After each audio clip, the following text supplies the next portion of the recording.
So we're here on the 19th tee at Moor Allerton. James Savage from National Club golfer, Scott Oxley, head teaching pro here at Moor Allerton. Just as a little bit of a recap, I started working with Scott back end of last year, handicap of 23. We went through 10 weeks of looking at everything in my game and playing off 17 now. Doing pretty well. Short game, putting. Really pleased with how that's been coming along. Well, as you may remember, my main problem was with the driver, and we thought sort of like got on top of it, and I started to have a bit of success with the driver. But just recently, I've been having a few problems. I've been hitting it a bit too high, a little bit too spinny, and stupidly by me, I've been blaming equipment. Oh, I don't like the shaft on this driver, there's too much loft on this one. I've been going through a few different drivers, and that's probably not the way to go, is it, Scott? So I think it's probably time just to have a little step back, look at maybe some technical things, and see maybe what's causing it, because high flight on a driver can sometimes be a good thing, but if it's kind of high and spinny, just kind of popping up there, it's not going to go anywhere, is it? No, we'll have a look, and generally what your swing DNA is, you're becoming slightly steep on the ball, a bit of a downward left attack on the ball, so kind of hitting it at the top of the club, getting too much spin, and the initial ball flight is killing you as well. So because I've actually a few times I've played, particularly when it's windy. It's quite windy today, so it's a good example to use. That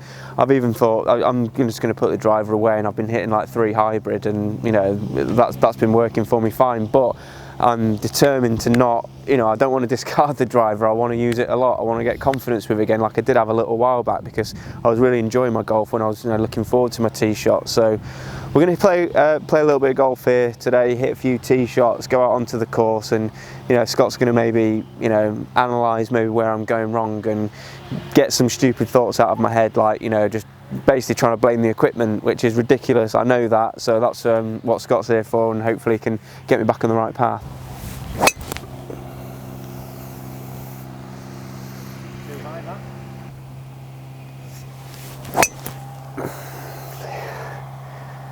I just necked that.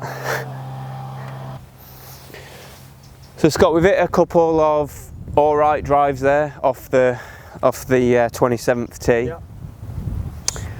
Result wise, one was a little bit right, one was a little bit necky, and stayed alright. The swing thought that I'd like to use on the course would be to try and feel, you're moving the path to kind of 1 o'clock, left shoulder high.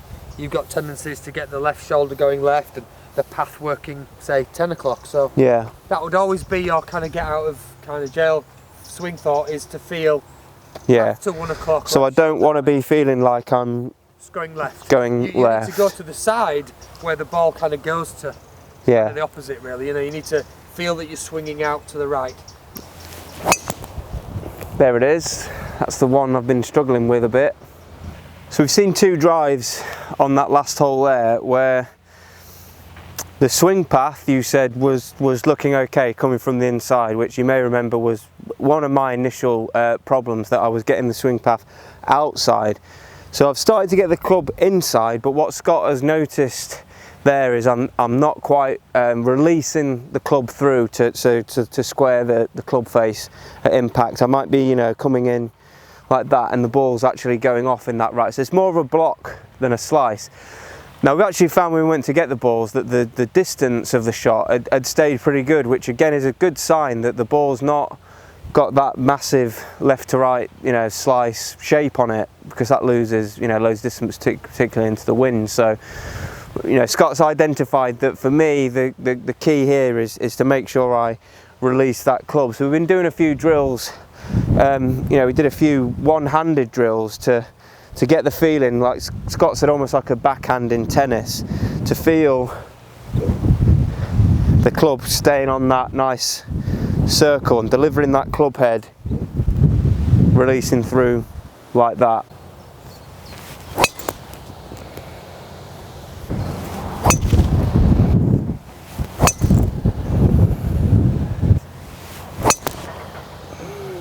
So as you can see here, that ball there is probably the best one that I've hit out of those drives there. It's a par 5, so I'm definitely still in the hole. Scott's just gone to pick up another a couple that went a little bit further right. So it's a bit disappointing I've gone right, but you've got to appreciate that it's quite a strong left to right wind. So I think most balls are going to end up in that area. So I'm not too despondent by that, but I know I can do so much better. Okay, so we've hit a good few drives there with, you know, varying levels of success. But what I think the main thing that I'm feeling still quite positive about is that my problem is not you know, over you know, too much side spin with the ball, you know, more slicing. More blocks out to the right, which does touch upon areas that we've worked on before, doesn't it? But Scott, with the driver, there's possibly going to be continual things to look at, aren't there? Absolutely. I mean, when we first started, you know, you had quite a severe kind of left path ball. It would start low and left. Yeah. Now it's changing. We've started to change the dynamics of the swing, and you've got a little bit more of an inside. Obviously, we've got to learn now to square the club up, so a bit more kind of rotation with the hands. And today's wind obviously is going to kind of show you kind of weakness up. Yeah, and we saw there from you know, I say, you know, 4 drives that I've hit there. They're not out of bounds. You know, they're not in the water. They're still in play. So you know, that's the positives, I guess. And taking the conditions, you know, into consideration as well, you know, is compensating for that too. But Scott's touched on a key point there about me, you know, delivering the club face back square, because with, you know, a lot of these, Scott was watching down the line and he could see a lot of, you know, my shots were starting off, you know, kind of heading out, you know, to the right rather than previous where they'd start out left and then curve back round. So the key for me to work on is you know, like we did with a few drills, is, you know, releasing that club head through.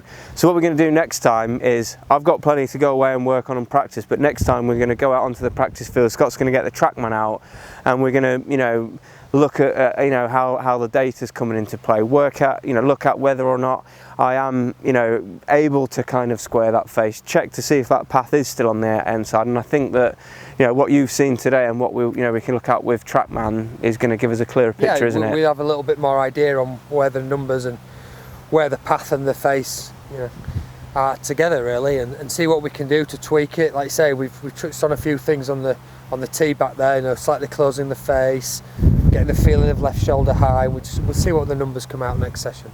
Yeah, so we've got US Open this week as well. Chambers Bay looks a very interesting course. Don't know what the weather's going to be doing.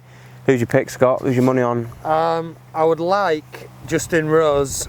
I've got a feeling Dustin Johnson. I don't think an outsider on this one. I think a top 10 world class player would come out on tops. Well, you beat me too. I was gonna say Dustin Johnson, because I feel that although he can be a little bit erratic, I think if he gets it all together, you know, he could blow the field away. But if you're going, you know, Rose or Johnson, I'll go Ricky Fowler. And I'll only read it from 2 sides here. I read it from mainly behind the ball and the low side of the ball. So my first point of view that I